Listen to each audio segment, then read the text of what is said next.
It is not too often that many of us get to witness history up close and personal, to actually be on the scene when a historical event happens.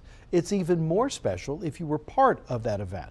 Well, tonight in a special story, 6 on Your Side reporter Don Dare talks with a World War II veteran who was diverted near the end of the war to a small town in Georgia to take photos at a funeral procession. How old were you in December of 1941? I was 19. Harley Ferguson remembers clearly the events of December 7th, especially FDR's words before Congress a day after the attack. December 7th, 1941, a date which will live in infamy. For 4 years, Franklin Roosevelt would lead the country through World War II. In 1942, Mr. Ferguson joined the Army, and by 1945, he was assigned head photographer with the paratroopers at Fort Benning, Georgia. We interrupt this program to bring you a special news bulletin from CBS World News. On April 12, 1945, when the president died unexpectedly in Warm Springs, Georgia, Tech Sergeant Ferguson was on furlough, but was called back and ordered by his commanding officer to report to the president's house with his camera. He said that I was the highest ranking photographer at Fort Benning, and I'd been chosen to go to Warm Springs as the only photographer there. What was that scene like there when you get to Warm Springs? Everything outside was somber. It wasn't like an ordinary assignment.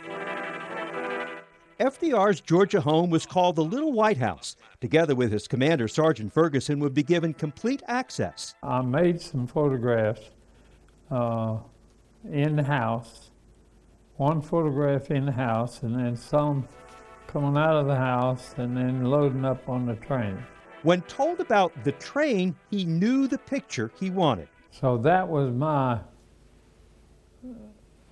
idea of getting the best photograph was in that train. And he took quite a picture. This one, he's seen it only once in a history book.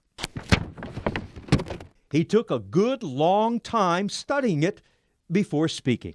I had to move this way enough to where I could see each one of the servicemen.